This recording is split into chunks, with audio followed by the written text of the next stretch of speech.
Bullying is never fun. It's a cruel thing and terrible thing to do to someone. If you are being bullied, it's not your fault. No one deserves to be bullied. Ever.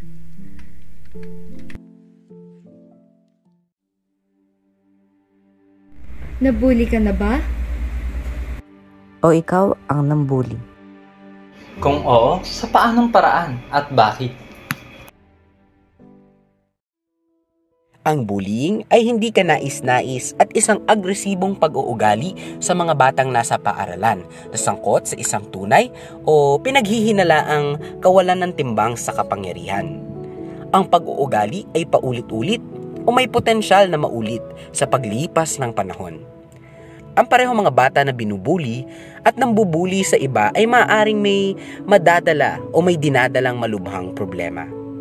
Noong 2014, inilabas ng Central for Disease Control at Department of Education ang unang federal na kahulugan ng bullying at may tuturing itong bullying kapag nagkaroon ng imbalance of power.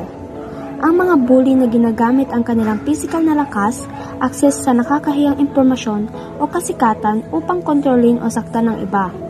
Maaaring magbago ang mga power imbalances sa paglipas ng panahon sa iba't ibang sitwasyon. Gayon din ang tinatawag na repetition, mga pag-uugali ng bully na nangyayari ng higit sa isang beses o may potensyal na mangyari ng paulit-ulit. Narito ang istatistika ayon sa National Center for Educational Statistics and Bureau of Justice na nasa mga 20% ng mga mag-aaral na may edad 12 hanggang 18 ang nakaranas ng bullying sa buong bansa. At sa 20% na ito ay may hinala na ang mga nambully sa kanila ay dahil sa yung may impluwensyahan ng nambully ang persepsyon ng ibang estudyante sa kanila. Mas mataas ang social influence nito na tumataas ng 50%, mas malakas sa physical o mas malaki kesa sa kanila, matayang 40%, at mas may access sa pera na tumataya ng 31%. Higit pa rito, may mga mag-aaral din sa edad na 12 hanggang 18 taong gulang na nag-ulat na binuli sa paaralan sa panahon ng pasukan. At ang 15% ay binuli online sa paraan ng pagkakalat ng mga impormasyon gamit ang teknolohiya, sa pagkokomento ng mga salita na hindi naman makatotohanan. Ngunit para mas mabigyan tayo ng linaw sa pambubulas, halika't tukuyin natin ang iba't ibang uri ng pambubulas. Una ang physical bullying o pisikal na pambubulas. Ito ay paggamit ng isang tao sa kanyang pisikal na puwersa at aksyon laban sa kanyang pambubulas. May mga pagkakataong ang physical bullies ay malalaki at malalakas kung ikukumpara sa iba. Dahil dito, ginagamit nila ang kapangyarihang pagiging malakas ng kanilang katawan upang mambulas. Mga halimbawa nito, pagsuntok, pagsipa, paninira ng mga bagay na hindi atin at pandudura. Ikalawa ay verbal bullying o verbal na pambubulas. Ang paggamit ng salita, lengguwahe at masasakit na pahayag upang ipahiya ang isang tao. Ang kadalasang pinipiling biktima ng verbal bullies ay isang mahihina o may kapansanan. Ang uring pambubulas na ito ay mahirap tukuyin dahil karamihan ng verbal assault ay nagaganap sa lugar na kung saan walang makakasaksi. Mga halimbawa nito, name-calling, panunukso, pangangatiyaw, pagmumura, at pag-iinsulto. Pangatlo ay cyberbullying. Ito ay naganap sa pamamagitan ng paggamit ng internet o teknolohiya para makapagsabi ng masasamang komento, paninirang puri, mamahiya, magbanta, mangharas o manakit ng isang tao. Kapag naman ito ay nangyari sa pamamagitan ng mas nakakatanda, cyber harassment na ang tawag dito. Minsan ay tinatawag din itong cyberstalking. Mga halimbawa, pagpo-post ng masasakit na komento, pagbabahagi na nakakasakit o nakakayang larawan, pagbabanta online, pagpapadala ng masasakit na salita. Pang-apat, social bullying o sosyal na pambubulas.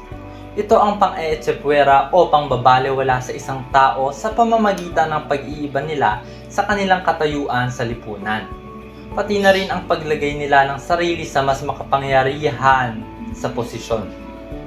Isa itong social manipulation upang iparamdam sa binubulas na siya ay nag-iisa or left out. Mga halimbawa nito: pagkakalat ng kasinungalingan tungkol sa target, pagkakalat ng mga sikreto, ang paglalantad ng mas nakakahiyang pangyayari sa buhay ng target, at ang paninira ng tiwala. Panglima, prejudicial bullying. Nagaganap ito kapag binubulas ang tao tungkol sa kanyang lahi, relihiyon o sexual orientation. Ito ay tinatawag na racism bullying o prejudicial bullying. Iyon ang tawag dahil nagmumula ang pambubulas sa preconceived prejudices na meron ang bully. Pang-anim, sexual bullying. Maraming anyo ang sexual bullying. Bilang karagdagan sa pananakit sa sexual na paraan, kasama na rin dito ang verbal o emotional attack upang ipahiya ang tao sa sexual na paraan. Ang kadalasang target nito ay mga babae, pero po pwede ring maging target ang mga lalaki. Bakit nga ba may pambubulas na nangyayari? Una, peer factors. Upang makamit o mapanatili ang kapangyarihan o upang iangat ang kanilang katayuan sa kanilang grupo. Para ipakita ang kanilang katapatan, to fit in, ika nga, sa kanilang grupo. Isa pa, upang i-exclude ang iba sa kanilang grupo, upang ipakita kung sino ang bahagi at hindi bahagi ng grupo. At ang panguli ay upang makontrol ang pag-uugali ng kanilang mga barkada. Pangalawa, family factors. Nagmula sa mga pamilyang may bullying, aggression o karahasan sa bahay. Mayroong magulang at takapag-alaga na hindi nagbibigay ng emosyonal na suporta o komunikasyon. Maaring nagmula sa pamilya kung saan ang mga matatanda ay labis na mapagpalaya o kung saan mababa ang parental involvement ng magulang sa kanilang buhay. Pangatlo, emotional factor. Maaaring nabubulas o nabulas din siya. Mababa ang pagpapahalaga sa sarili at ginagawa nila ito upang makaramdam ng mas malaking kontrol o lakas. Hindi naiintindihan ang emosyon ng iba. Hindi nila kayang kontrolin ang sarili nilang emosyon kung kaya't sa iba nila ito inilalabas. School factors. Maaaring sila ay nasa isang eskwelahan na hindi nasusolusyonan ng maayos ang bullying. Posibleng nakakaranas ng hindi pagtanggap ng kanyang mga peers. Ngayon na nalaman na natin ang mga dahilan kung bakit nga ba nangyayari ang pambubulas, atin namang alamin ang mga maaaring maging epekto nito sa nambubuli at sa nabubuli. Ang mga nabuli. Ang mga batang binubuli ay maaaring makaranas ng negatibong pisikal, panlipunan, emosyonal, akademiko at mga issue sa kalusugang pangkaisipan. Ang mga batang binubuli ay maaaring makaranas ng depression and anxiety, suicide, ang madalas na nakakaramdam ng kalungkutan, mga pagbabago sa pattern ng pagtulog at pagkain, at ang pagkawala ng interes sa mga aktibidad na dati nilang hilig. Ang mga nambubuli ng iba. Ang mga bata na nang-aapi sa iba ay maaari ding gumawa ng marahas at iba pang mapanganib na pag-uugali hanggang sa pagtanda. Ang mga nambubulas ay maaaring makaranas ng pag-abuso sa alkohol at mga iligal na gamot bilang isang kabataan hanggang sa pagtungtong sa hustong gulang. Makipag-away, manira ng ari-arian at ang paghinto sa pag-aaral. Magkaroon ng criminal record at maging maabusong tao sa mga taong kanilang paligid.